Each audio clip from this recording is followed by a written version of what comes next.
Welcome back, everybody, for another deep dive. This time, we're going to be looking at continuous discovery habits. Got some really interesting materials from you guys on this topic, and we're really excited to unpack it together. So, we all know the feeling of working really hard on something, pouring our heart into it, only to realize at the end, nobody wants it. And it's like you've laid a foundation for a house that nobody wants to live in. And it's even worse when you realize that sometimes our brains are playing tricks on us. We think we know why we do things or why we buy certain products, but sometimes those reasons are just stories we tell ourselves after the fact. It makes me think of that split brain experiment, where researchers showed an image to one side of the brain and asked the other side to explain why they chose that image. Oh, that's such a classic study. It really does highlight the power of the subconscious mind, the language center of the brain, which is responsible for explaining the choice, had no access to the real reason. But it still came up with an explanation. It literally fabricated a story to make sense of the choice, even though it wasn't aware of the actual motivation. That's wild. So even when we think we're being rational, there might be all these unconscious biases and hidden motivations at play. So how do we apply that to our work to make sure we're building the right things for the right reasons? That's where this idea of continuous discovery comes in. It's really about acknowledging that we don't have all the answers and then building a system for constant learning and adaptation. So it's about talking to your customers every single week, not just at the beginning of a project or at the end of a project. It's about involving the entire team in these small, ongoing research activities.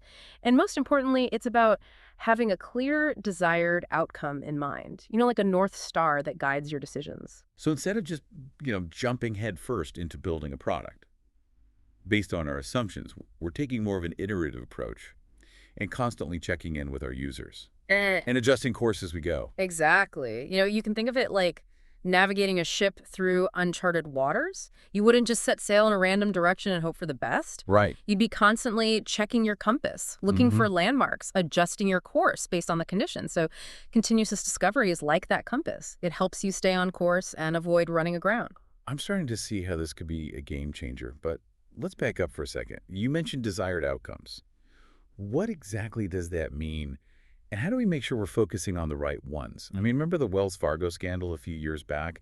They were so focused on increasing the number of accounts per customer that their employees resorted to opening fake accounts. Ugh, it's a stark reminder of what can happen when we focus on the wrong outcomes. In their case, they were prioritizing a business outcome, which was increasing revenue, without considering the ethical implications or the long-term impact on customer trust. So it really highlights the need to carefully define what we're really trying to achieve. So how do we avoid falling into that trap? How do we choose the right outcomes? Well, it starts with understanding the different types of outcomes that are out there. You have business outcomes like increasing revenue or market share. You also have product outcomes, which are specific user behaviors or actions that you can influence with your product. And then lastly, you have traction metrics, which are the measurable indicators that track your progress towards those outcomes. So let's say I'm working on that fitness app we talked about earlier. My business outcome might be to increase the number of paid subscribers.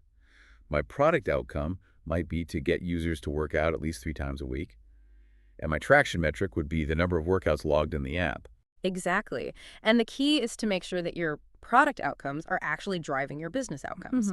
You don't want to get caught up in vanity metrics or features that look good on paper, but don't actually move the needle on what matters. Okay, so how do we make sure those product outcomes actually lead to those desired business results?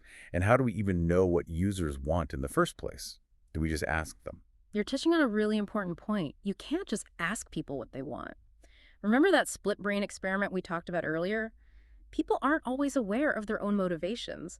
Plus, they often have trouble articulating their needs, especially when it comes to something new or innovative.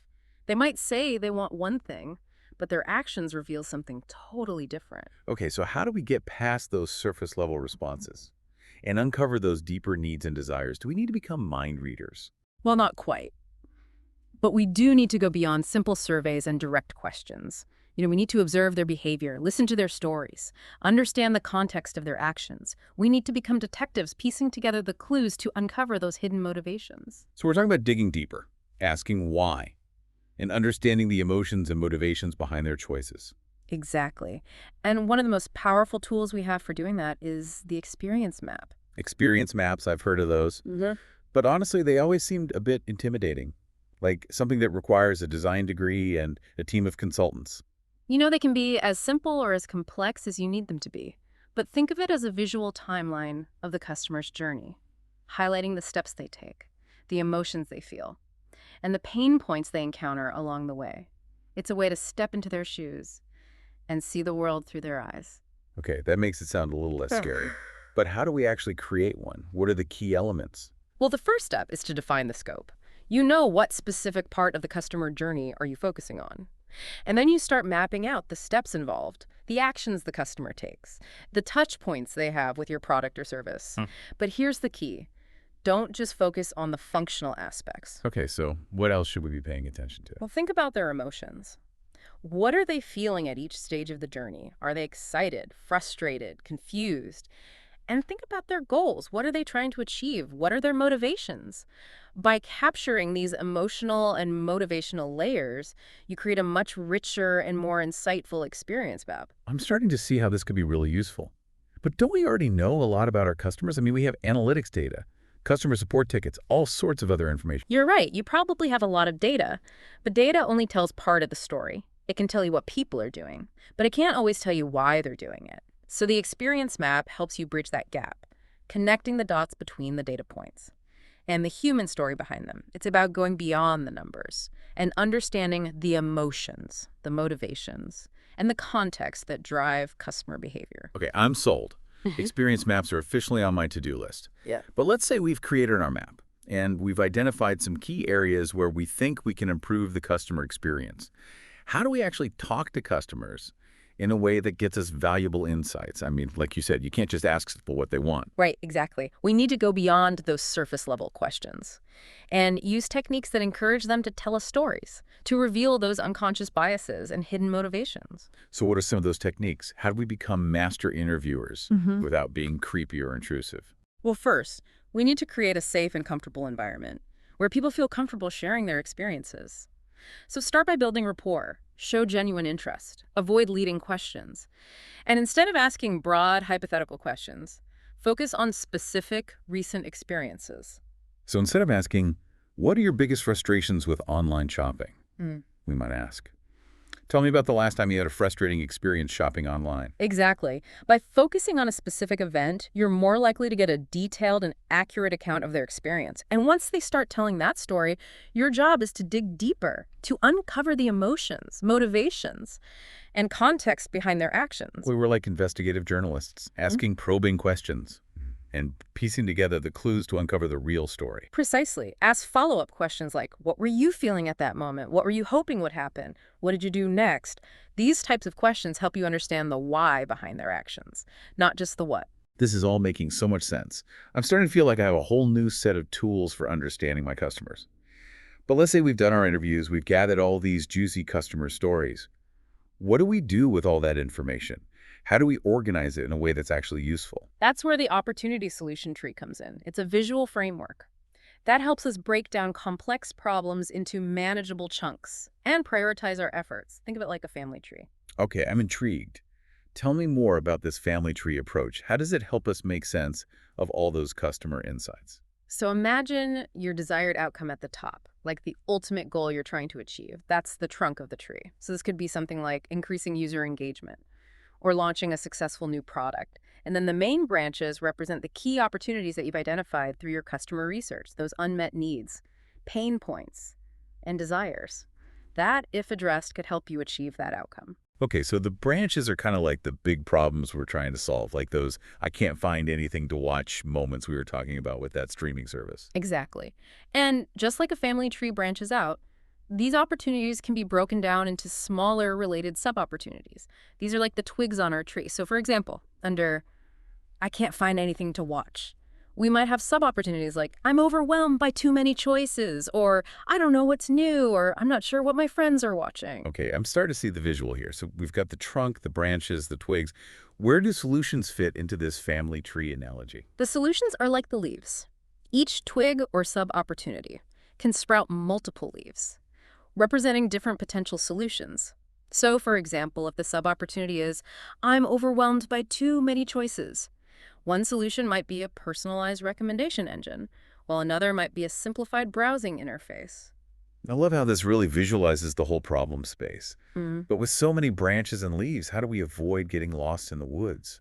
How do we decide which opportunities to prioritize? That's where what we call the four factors come in. It's a framework for evaluating opportunities based on their potential impact and feasibility. So we look at the customer, the market, the company, and the opportunity sizing. It's like scouting out the best route through those woods. You wouldn't just barge ahead without considering the terrain. Okay, let's break down those factors a bit. Customer seems pretty straightforward. We want to focus on the opportunities that are most important to them. Right. But it's not just about the number of customers affected, it's also about the frequency and severity of the problem. Is it a minor annoyance or a major roadblock? Does it happen every time they use your product or just occasionally? So we really want to consider the impact on their overall experience. That makes sense. A problem that affects only a few customers but causes them a lot of pain might be more important to address than a problem that affects a lot of customers but is only a minor inconvenience. Okay, what about the market factor? How does that come into play? So with the market factor, we really need to look at the competitive landscape. Are other companies solving this problem effectively? Is this a must-have feature that everyone expects? Or is it a potential differentiator that could give us a competitive advantage? We also want to consider broader market trends and how they might impact the opportunity. So we're kind of thinking about how addressing this opportunity would position us in the market Hmm. and whether it aligns with our overall business strategy. Okay, what about the company factor? How do our internal capabilities influence our decision? Yeah, that's a good point. We need to be realistic about our resources and expertise. Do we have the skills and bandwidth to develop this solution effectively? Does it align with our company culture and values?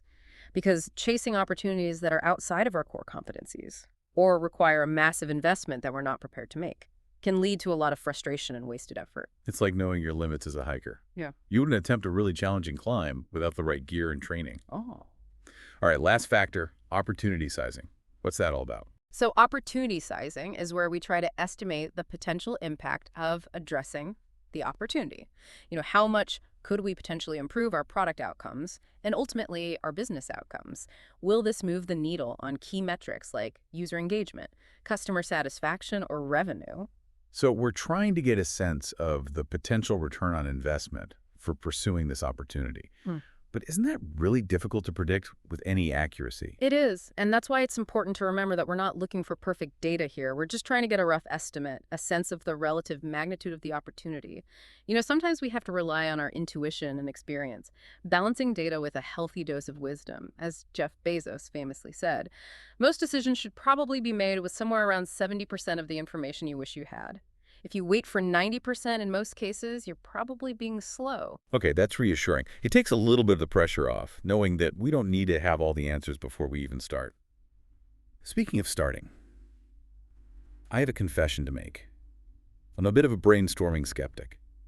Whenever we try to come up with solutions as a group, it often feels like we're just throwing ideas at the wall and seeing what sticks. Is there a better way? I understand your skepticism. Traditional brainstorming sessions can be surprisingly ineffective. That pressure to come up with ideas on the spot in front of a group can actually stifle creativity. It turns out that brainstorming alone is often more effective. Wait, seriously? But I thought the whole point of brainstorming was to leverage the collective wisdom of the group. Yeah, that's the traditional thinking.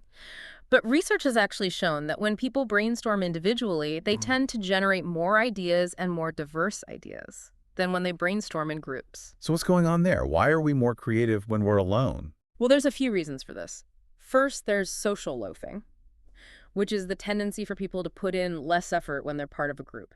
Second, there's production blocking, which happens when people forget their ideas while they're waiting for their turn to speak. And third, there's conformity, where people tend to censor their ideas or go along with the dominant opinion of the group. Okay, that makes sense. I've definitely experienced all of those things in brainstorming sessions before. So if we're not supposed to brainstorm in groups, what's the best way to generate ideas? It starts by setting the right environment for individual ideation. Give people the time and space to think deeply about the problem without distractions or pressure.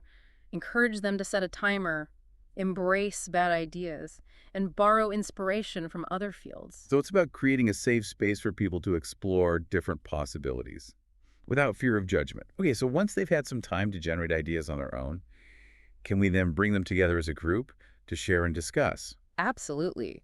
Group discussions can be really valuable for refining those ideas Hmm. and building on each other's creativity. But even then, it's important to avoid groupthink and encourage constructive criticism. One technique that can help is to have everyone write down their ideas anonymously before sharing them with the group. This helps ensure that all voices are heard and prevents dominant personalities from kind of steering the conversation. Okay, I'm starting to feel a lot more optimistic about brainstorming now. But let's say we've brainstormed a bunch of potential solutions. Mhm. How do we avoid falling into the trap of building things that nobody actually wants or needs? That's where assumption testing comes in. Every idea, no matter how brilliant, is based on a set of assumptions. And it's our job to identify those assumptions and test them before we invest too much time and energy into building something that might not work. Assumptions. Seems like kind of a fuzzy concept. Can you give me some concrete examples? Sure. Think back to that Portland condo project we talked about earlier. They assumed that families would be happy with smaller units, but they never tested that assumption. They also assumed that people would be willing to pay market rates for those condos, but they failed to consider the financial realities of the families they were trying to help. So their assumptions led them astray, resulting in a well-intentioned project that ultimately didn't meet the needs of their target audience. Okay, I see how untested assumptions can lead to major problems. But how do we identify those hidden assumptions in the first place? I mean, they're called assumptions for a reason, right? There are a few techniques that we can use. One is to revisit our experience map. As we walk through each step of that customer journey, ask ourselves, what are we assuming about what the customer knows, thinks, feels, or does at this point? Where are we filling in the gaps with our own guesses or biases? So we're looking for any points in that customer journey where we're kind of making leaps of faith. Yeah. About how the customer will behave or react. Exactly. Another technique is called a pre-mortem. This is where we imagine that our project has failed, and we try to come up with all the possible reasons why it might have gone wrong.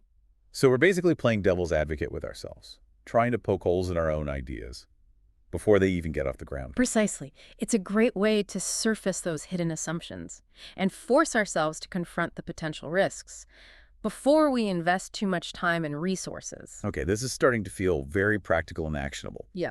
But here's the million-dollar question. Once we've identified our assumptions, how do we actually test them? Do we need to run these elaborate experiments with control groups and statistical analysis? Not necessarily. In many cases, we can get really valuable insights with quick and dirty experiments that don't require a lot of time or resources. The key is to focus on simulating the experience and evaluating customer behavior. Simulating the experience. That sounds intriguing. Can you give us an example? Sure. Let's say we're building a new feature for that streaming entertainment service, and we're assuming that our subscribers would be interested in watching live sports events. Okay, so how would we test that assumption without actually building the entire feature? I mean, that could take months. We could create a simple mock-up of the home screen with a prominent section for live sports, and then show it to a group of subscribers and ask them what they would watch. We could even create a fake schedule of events to make it feel more realistic. So we're creating a realistic preview of the experience, even if the functionality isn't there yet. It's like a movie trailer for a feature that's still in production. Exactly. And by observing their behavior, do they click on the live sports section? Do they ask questions about specific events? We can get a sense of whether our assumption is valid. I love it. It's a way to get early feedback and validate our ideas before we invest too much time and energy into building something that might not work. But how do we know if those early signals are reliable? I mean, are we just relying on a handful of people's opinions? When do we need to run more rigorous tests? That's a great question. It really depends on the nature of the assumption and the level of risk involved. For some assumptions, a quick and dirty test with a small group of users might be enough to validate or invalidate the idea, but for other assumptions, especially those that are critical to the success of the product or involve significant investment, we might need to run larger, more controlled experiments with statistical analysis. So it's about balancing speed and agility with rigor and confidence. Depending on the stakes involved, this is all starting to feel like a really powerful toolkit for innovation. But I'm feeling this is just the tip of the iceberg, right? There's so much more to explore. You're absolutely right. There's so much more we could dive into. A whole world of continuous discovery techniques and best practices. But the key is to start small, experiment, and learn as you go. Don't try to boil the ocean. Pick one or two techniques that resonate with you and start incorporating them into your work. I love that. Don't boil the ocean. It's so easy to get overwhelmed by all the things we could be doing. But I think that's one of the biggest takeaways from this whole deep dive. Continuous discovery isn't about doing everything perfectly. It's about making small, incremental improvements over time. Exactly. It's a journey, not a destination. And the best way to learn is by doing. Speaking of learning by doing, I'm curious to hear about some real-world examples of companies that have successfully implemented continuous discovery.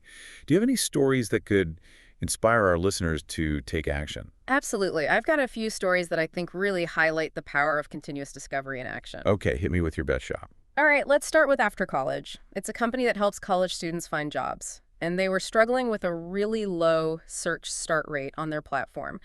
Basically, two-thirds of students who visited the site never even bothered to search for a job. Oof, that's gotta hurt. So what do That's they right. do? They did what any good continuous discovery practitioner would do. They started talking to students. And through these conversations, they discovered that most students had no idea what kind of job they wanted, or even where they wanted to live.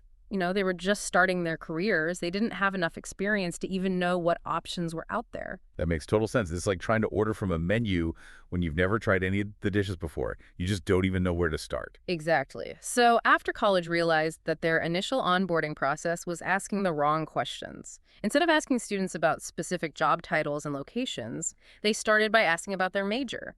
And then they used their existing data to recommend jobs that were a good fit for that major. So they made it easier for students to get started by giving them relevant options based on what they already knew. Exactly. And the results were incredible. Their search start rate jumped from 33% to 83%. Wow, that's a huge improvement. But did it actually lead to more students finding jobs? That's the key question, right? We need to make sure our product outcomes are actually driving those business results. And in this case, they were. After College found that their new approach led to a significant increase in job views, job applications, and ultimately, job offers. Okay, that's impressive. It really shows how even a small change, informed by customer insights, Hmm. can have a massive impact on the bottom line. What other success stories do you have up your sleeve? All right, how about Simply Business? It's a UK-based insurance provider, and they were hearing from their small business customers that late payments were a major headache. Oh yeah, that's a pain point I can definitely relate to. Chasing down invoices is the worst. Right. So Simply Business came up with three potential solutions. They brainstormed ideas for educational content on how to prevent late payments, a discount for early payments, and an automated payment collection service. So they ran quick experiments to test each idea. And guess what? Did they discover some magic bullet that solved all late payment problems? Nope, not even close. The educational content flopped, and the discount and automated service were confusing and didn't really address the core issue. Wait, so they invested all this time and effort into testing these ideas, Yeah. and none of them worked? That's right. But here's the thing. Failure is just another word for learning. By testing those ideas, Simply Business uncovered a really valuable insight.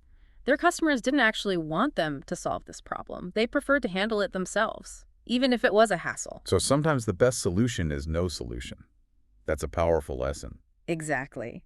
Continuous discovery isn't just about finding solutions, it's about deeply understanding your customers' needs and making sure you're focusing on the right problems. Okay, I'm starting to see a pattern here. It's all about listening to your customers, testing your assumptions, Yeah. and being willing to pivot when things aren't working.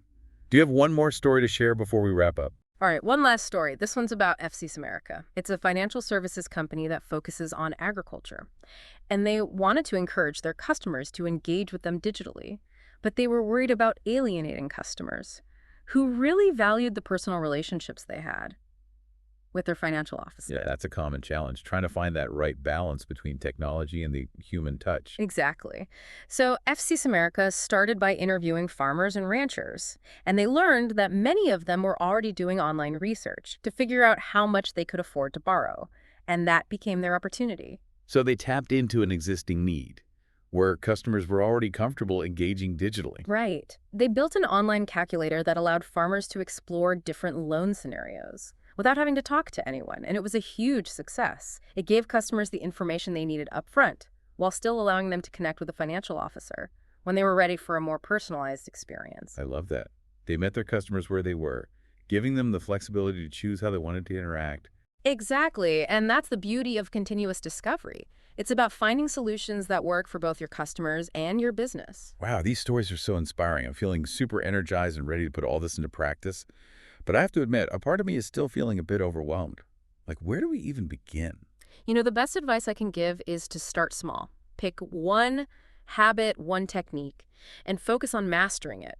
For continuous discovery, the most important habit is weekly customer interviews. It's really the foundation of everything else. Weekly customer interviews. That sounds like a lot. It might seem daunting at first, but it gets easier with practice, and the benefits are immeasurable. By talking to your customers regularly, you build empathy, you uncover insights, and you stay ahead of the curve. So it's like having this constant feedback loop, informing every decision we make. Exactly. And remember, you don't have to do this alone. Build a team, find a mentor, join a community. There are so many resources available to help you on your continuous discovery journey. This has been an incredible deep dive. Thank you so much for sharing your expertise with us. It's been my pleasure. And for everyone listening, remember the most important question to ask yourself is this: what assumption am I making about my work or my life that I could test this week? That's a great question to ponder. And to all of you listening, we encourage you to take action. Start small, experiment, and don't be afraid to fail. Because in the world of continuous discovery, failure is just another opportunity to learn. Thanks for joining us on the Deep Dive AF.